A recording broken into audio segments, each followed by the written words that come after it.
Ia mengatakan orang yang derajatnya tinggi sekali di surga itu, dia penasaran, dia bingung, dia merasa di dunia nggak pernah melakukan amalan-amalan yang sedahsyat itu. Kenapa ia mendapatkan tempat yang sangat tinggi sekali di surga? Maka ia mengatakan, wahai Rabbku, dari mana kedudukan ini? Apa jawaban Rabbi wal Islam dini wa Muhammadan Rasulullah wa yaqini.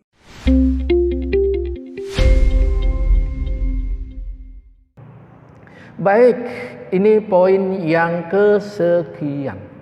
Sekarang memasuki poin yang sangat penting. Apa itu kiat-kiat atau amalan-amalan yang bisa memberikan syafaat? Ini penting sekali.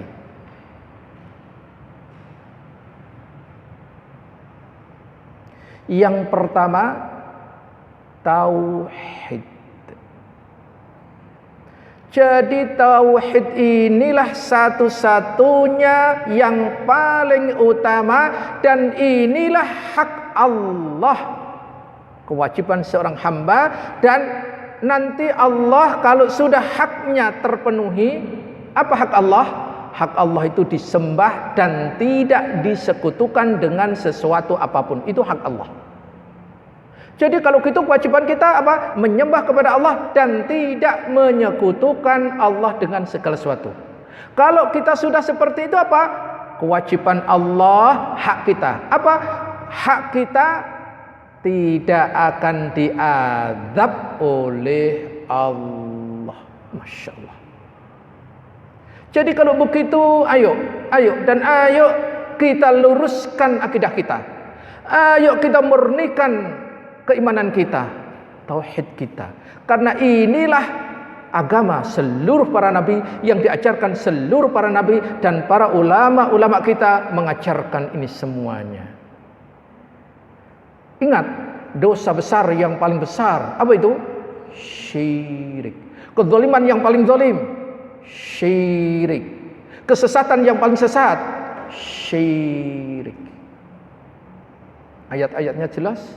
Surat 4 ayat 48, surat 4 ayat ke 116, surat 31 ayat 13. Jadi syirik itu dosa besar yang paling besar. Jadi syirik itu adalah apa? Kesesatan yang paling sesat. Kedzaliman yang paling zalim itu syirik. Maka siapa yang tidak menyekutukan Allah, Allah akan memberikan melalui Rasulullah syafaat. Allah memberikan rahmat, Rasul memberikan syafaat. Lengkaplah kebahagiaan kita. Maka Rasul mengatakan tadi di awal ayat, di hadis tadi, as'adun nasi bi syafaati yaumal qiyamah man qala la ilaha illallah khalisam min qalbi. Yang kedua, mentadaburi Al-Quran, membaca, memahami, meyakini, mengamalkan, dan mendakwahkan. Iqra'ul Quran fa innahu ya'ti yaumal qiyamah syafi'a li ashabihi. Bacaan Al-Quran, karena dia akan datang pada hari kiamat kelak untuk memberi syafaat kepada pembacanya. Hadis riwayat Muslim. Oleh karena itu jamaah, ana himbau, ayo sisa-sisa umur yang Allah berikan sehari, tolong siapkan waktu, meskipun tidak lama, tapi ada waktu khusus untuk membaca Al-Quran. Itu satu waktu aja. Satu dulu istiqomah. Insya Allah ini nanti yang akan memberikan syafaat bacaan kita. Dari kapan? Syafaatnya bukan hari kiamat, bahkan di alam barzah itu sudah memberikannya. Masya Allah. Bacaan Al-Quran itu. Bagaimana kalau bacaannya tertatih-tatih? Gak ada masalah. Ya. Yang dilihat Allah bukan hasil, tapi yang dilihat Allah prosesnya, kesungguhan seorang hamba tersebut. Kemudian yang ketiga, puasa. Baik puasa wajib maupun puasa sunnah. Di dalam hadis yang diriwayatkan oleh Abu Dawud dan Tirmidzi, asyamu wal Qur'an yashfa'ani lil 'abd yaumal qiyamah. Puasa dan Al-Qur'an akan memberikan syafaat pada hamba kelak pada hari kiamat. Ila akhir hadis. Kemudian yang keempat, doa anak solih. Kalau yang di atas tadi adalah kematian anak solih yang memasukkan kepada surga. Sekarang ini doa anak solih.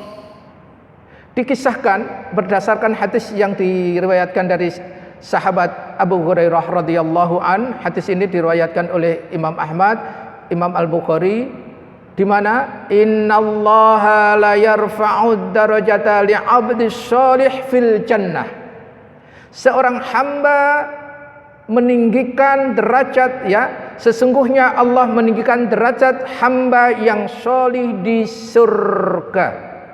Fayaqul ya Rabbi annali hadhihi, fayaqul bi istighfari walidaka laka.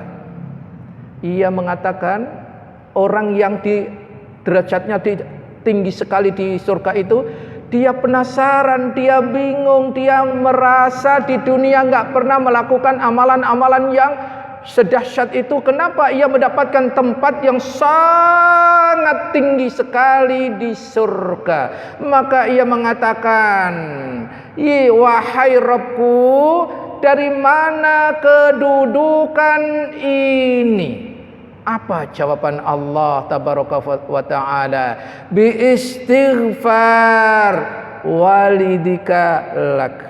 Karena sebab doa ampunan anakmu untukmu. Masya Allah, luar biasa ma'asyar muslim. Ma'asyar muslim, sungguh betul-betul menakjubkan, luar biasa ini semua. Kemudian berikutnya adalah yang kelima, tinggal di kota Madinah. Namun karena ini kita bukan warga Madinah, ya berarti caranya gimana? Nanti memperbanyak umroh. Caranya gitu. Caranya dengan cara memperbanyak umroh. Kalau haji kan terbatas, tapi kalau umroh tidak. Ya, seperti itu. Wallahu a'lam.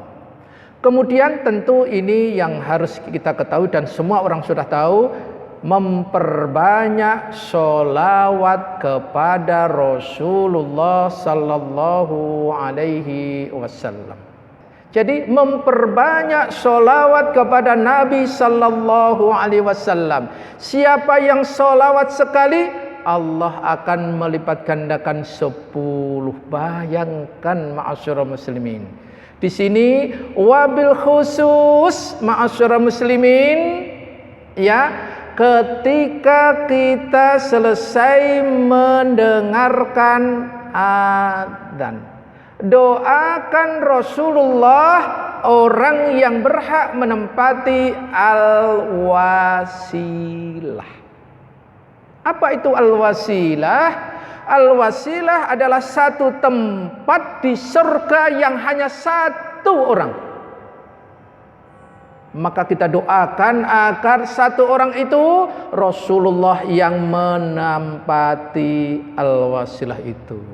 Allah nanti melalui Rasulullah memberikan syafaat kepada kita.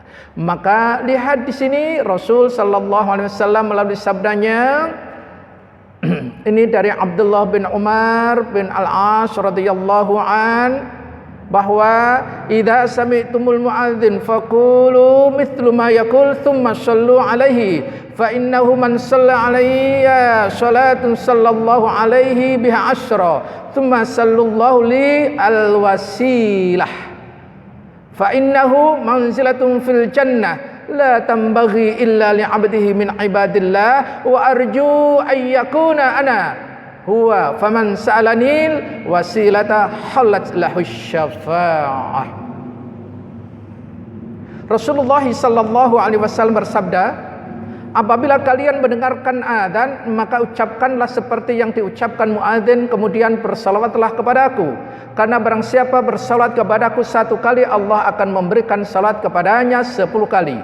Kemudian mintalah kepada Allah al-wasilah, karena itu adalah tempat di surga yang tidak layak kecuali seorang hamba dari hamba-hamba Allah, dan saya berharap sayalah yang mendapatkan itu. Maka barang siapa yang memintakan untukku wasilah tersebut, niscaya halal syafaatku baginya. Hadis riwayat Imam Muslim nomor 384. Maka tolong ayo ketika ada adzan kita jawab semuanya kecuali halatain, yakni hayyal shalah dan hayyal falah, maka kita jawabnya kena la haula wala quwata illa. Kemudian setelah itu apa? Setelah itu jangan lupa sholawat kepada Nabi. Allahumma sholli ala Muhammad wa ala ali Muhammad, dan seterusnya. Setelah itu apa? Berdoa. Allahumma rabb hadhihi da'wati tammah wassalatil qa'imah ati Muhammad wasilata wal fadilah. Itu. Masya Allah itu. Kemudian yang ketujuh, kiat mendapatkan syafaat adalah solat seorang mayit yang disolati 40 tauhid. Orang yang nyolati tadi 40, ada 40 ahli tauhid. Di dalam sebuah hadis Rasul sallallahu alaihi wasallam bersabda, tidaklah seorang muslim meninggal dunia lalu jenazahnya disolati oleh 40 orang yang tidak menyekutukan Allah dengan suatu apapun, mereka akan memberikan syafaat kepadanya. Hadis riwayat Muslim. Inilah kiat-kiat mendapatkan syafaat. Walhamdulillahirabbil alamin. Wassalamualaikum warahmatullahi wabarakatuh.